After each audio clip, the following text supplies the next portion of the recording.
We are 2 weeks away from CitizenCon. It's a little bit down to the wire right now. Chris has very high expectations, and I think a lot of us do, and we all want to match them. But I think together with the directors and Chris and those kind of late night syncs that we have, we're able to actually deliver.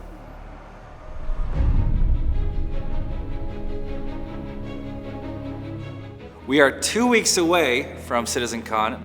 So for CitizenCon, we're actually working on 2 demos. Proc Planet V2, also known as Homestead, and a full chapter of Squadron 42. We've planned for this for several months in advance. It's a matter of getting things polished now and getting things in and looking good. So in usual Star Citizen style, everything's coming in hot, but I think we're looking good. We are basically on different continents. So you're basically getting a 24-hour cycle, and we have a handoff, which means that we pretty much have concurrent development going all the time between the studios. The Squadron 42 chapter is a lot. I mean, to do a full playthrough of all the action was over an hour. We're trying to sort of give people a snippet of what Squadron 42 is going to be about. We have some new costumes, we have some new characters. Now we're going to have all the hairstyles in there, so it's probably the biggest implementation of character tech that we've seen so far. So each deck crew, there's 8 different colors of deck crew. We know what the person's name is, we know what their job's title is. We're really fleshing out every part of a ship. So you can walk around and follow a character around and know, if you want to follow around the sanitation guy, you can follow around the sanitation guy.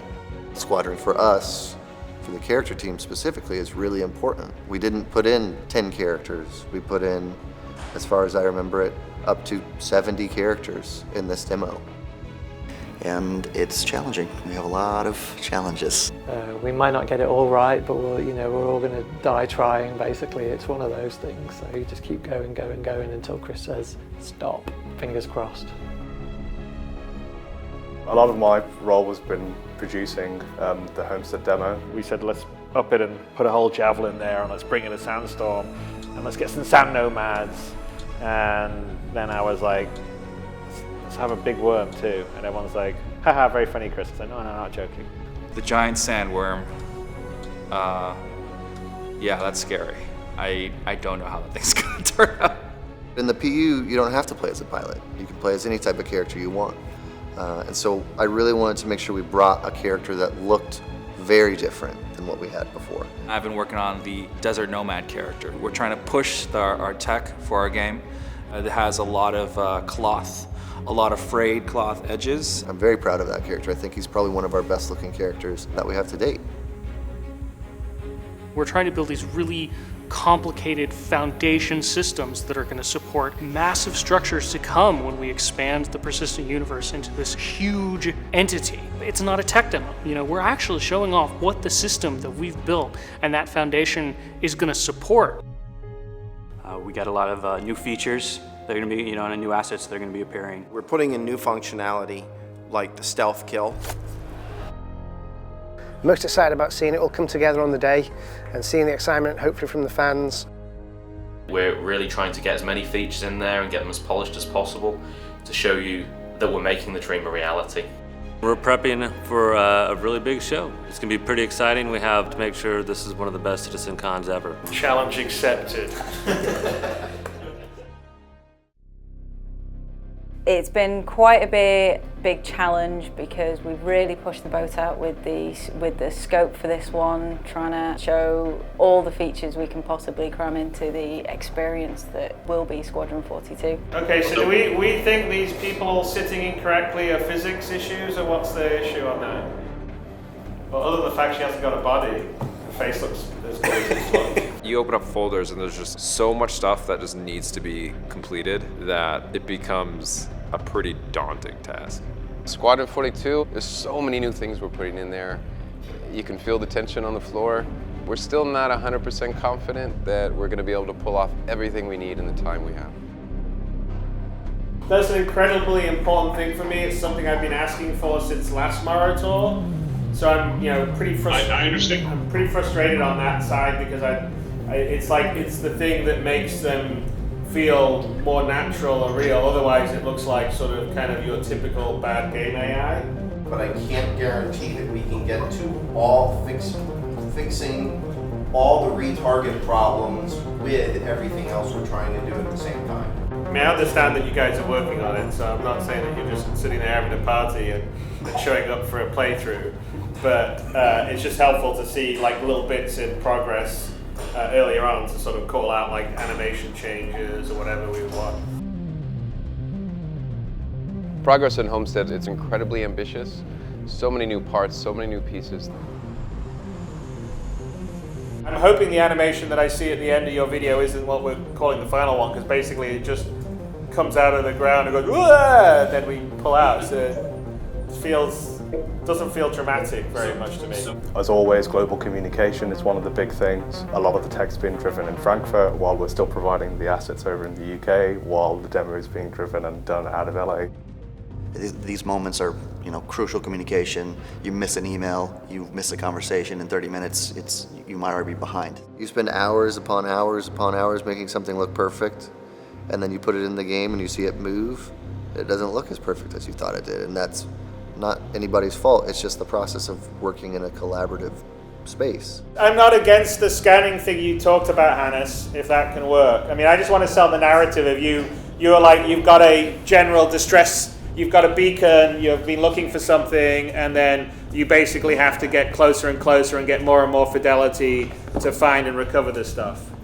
If something's in the game and it's working, does it work all the time? Is it only if you do it in certain ways? Is it only being triggered in certain ways? That's very different than being in an isolated control test level where you know it's going to work every single time.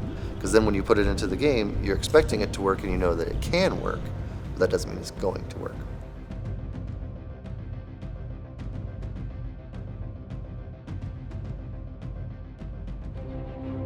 For some reason, that console doesn't care, but the power plant does care. Is the power plant a CGF or CGA? They're both CGFs. We got some bugs currently with Takani and the rover. Also the AI seems to like to shoot rocks instead of shooting the player. We have been doing a lot of rewriting of a lot of the AI code and the AI systems. In that process, things, especially within the animation, start to look a bit broken. These are, in some cases, really enormous systems, and trying to get them all done kind of at the same time is overwhelming. It's crazy. It has like data bank entry, and then it has scanner data for the entry, and then the scanner data has like a list of subcomponents, and each subcomponent can like have another subcomponent, and then per each subcomponent you have like item data, and in the item data it's crazy. Our job for the most part is the city's on fire constantly. The fire gets only bigger right before you release it, and then you release it. And I haven't been sleeping. And it sucks. I really have not been sleeping. I've been having sleepless nights about CitizenCon for over 8 weeks.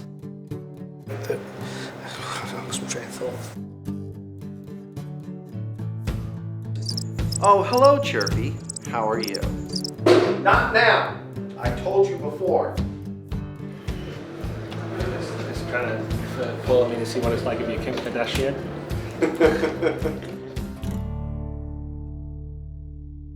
Okay, but how are you going to fix this? Because this consistently shows up all the time. It's bugged. I thought we fixed this. All the indirect shading on the particles. We need to make a call on this. We know we're not going to have the section on the Idris ready with the thing done well polished through and looking awesome. Right. So if we just show it like without stuff working properly, I just don't see what we're getting out. We should get that mail out tonight to the guys in the UK and say focus on that. I just think that if we do that, then we can get complete focus. We can have all the focus just on making sure that Homestead's the best. Well, that was a call we're going to make tomorrow. Yes, it was, but I think if we do it now, we get 2 full days on it rather than just one, which is Saturday. Hey, Carl, Aaron, should we just have a quick powwow about this? The call is we're not going to show this on Sunday. It was hard. It was kind of depressing, actually. So the decision not to show Squadron 42 after everyone working so hard, and actually of the company, I would say a lot more of the company were working on Squadron 42. So it's by far the most ambitious of the ones that we've gone for. So it was tough to work, and people were working quite a long, because we've been working towards this for a long time. It's not something we started a few weeks ago. We're working towards it for a long time. So it's tough to get there and not quite cross the finish line. I saw everybody here working hours and hours late into every day, putting their time and effort into making that everything they could. It's a shame. The decision was absolutely right. I absolutely agree with it. It was right up until the very end. We were starting to make some decisions that were more about fixing it for the demo versus fixing it for the game. Let's not just give somebody a taste of something and show a little bit of progress. Let's show a snippet that really shows it dialed in. And we also have a level of quality that we're not going to set down. It'll pay dividends when people see it. The good thing about it is actually a huge amount of work went into Squadron 42. We really moved it forward. We actually answered a lot of issues and solved a lot of technological issues, which means that actually it really pushed us very close to getting something that we can show the community. And that's basically where we are now, is we're basically working on getting Squadron 42 to a level where we can give it to the community, as soon as possible. We were splitting resources between the two, and it was really tough for some of the engineers because those engineers are being pegged for both demos. It was actually a relief for a lot of people because then they were able to focus and jump onto the project and help out. We can now give more resources over to just this one demo and make it really good. We basically pulled over the entire team to Homestead. The passenger lift's not working on the Connie right now. So we need to get the passenger lift working. That's one way of getting it. So we don't want to start in the slaver outfit. Why do we have the gigantic radar thing? It flickers in and out sometimes. It was working fine last build, but this build it seems like it's back again. The use prompts, it's always lagging behind. Yeah, we need to fix that. Say that again. All this investigate goes away. It should be distress signal cluster, distress beacon, because you don't have HUDs tell you investigate this. That's a gameplay concept. That's cool. The thing is going to be the level of detail in our procedural worlds. People have done procedural worlds before, but the level of detail we're bringing to it is something which no one has seen before. I'm most worried about the usual thing. Will it go all right in the night? We think we've done everything possible. I think it'll be great, but you never know. Because we always do live demos. We don't do pre-canned or pre-recorded stuff. There's always this sense of, is it going to crash? In production, these are some of the more fun times, but also some of the more stressful times. Our job becomes more people focused and calm and looking towards the correct goal at the end. But you just have to just stay on it and just keep on, one by one, just knock over, each of the milestones and keep on delivering that stuff.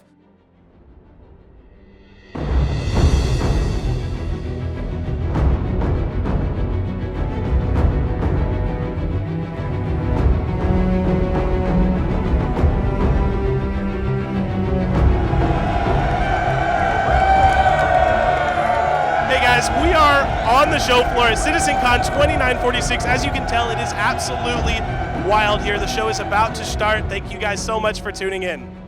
What does Star Citizen mean to you? They mean everything. They're family. It means finally being able to be what I've always wanted to be. They are the best community I have ever come across. We are going to go to the demo. This is all 100% live, in the engine, in real time. Let's go. My biggest worries, like they always are right before release, are the unknown and wondering if it's going to work and the anxiety. Just do it!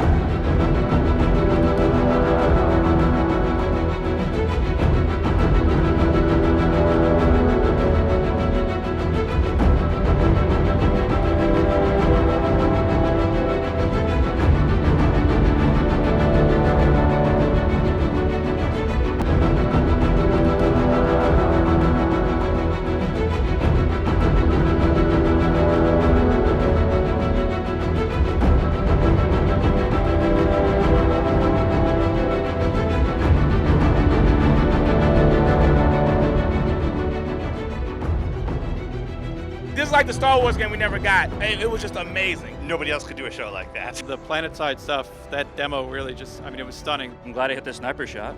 That was a nice one. Blew my mind. I thought it was awesome. Are you kidding me? The Dune reference, it just does not get enough love in sci-fi. I'm speechless of how good it came out. It's got like space worms. What we showed was really just sort of us using those tools to put something together fairly quickly with all the work that we've done to illustrate how we can build like compelling worlds at scale in an efficient timeline that allows us to build a whole universe, which is what we're trying to do with Star Citizen. The game will come out when the game comes out, and in the meantime, we're seeing the development, we're seeing behind the curtain, and we're playing aspects of the game that are just stunning. I definitely backed the right game.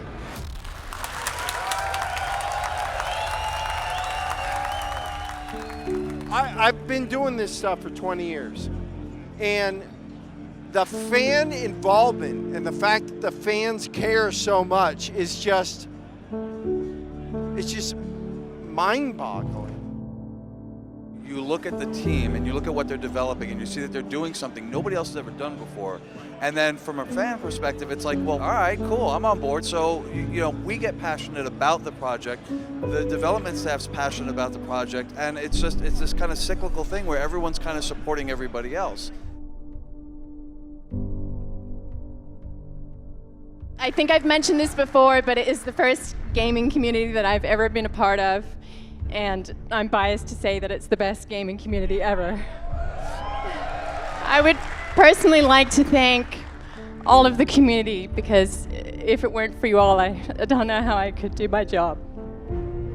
One of the reasons I backed the game, and I know many people backed the game, is to provide Chris Roberts, and by extension Cloud Imperium Games, the freedom from publishers, the freedom from compromise to do these things the way they're supposed to do, and to push these things as far as not only technology, but the people making the game can push them. I sat down with Jared and Tyler after the event, and we were just, I don't want to look at Reddit, this makes us so sad. We don't want to disappoint people, but it's for the best. And I'm so proud to work for someone who is willing to make that call, who's willing to take the short-term hit on reputation and that sort of thing, so that we have a better game, so that we deliver what we promised.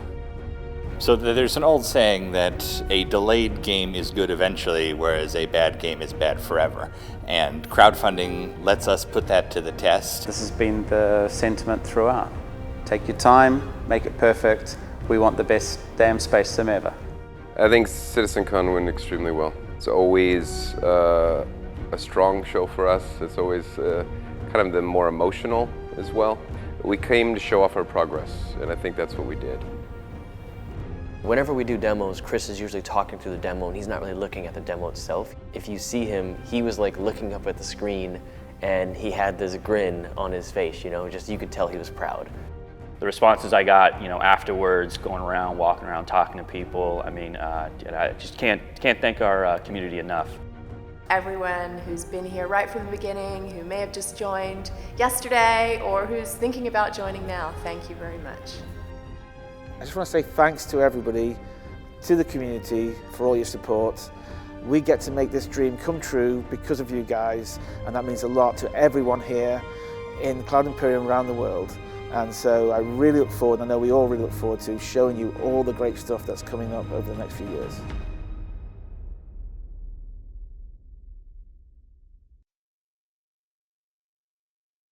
Thank you for watching. So if you want to keep up with the latest and greatest in Star Citizen and Squadron 42's development, please follow us on our social media channels. See you soon.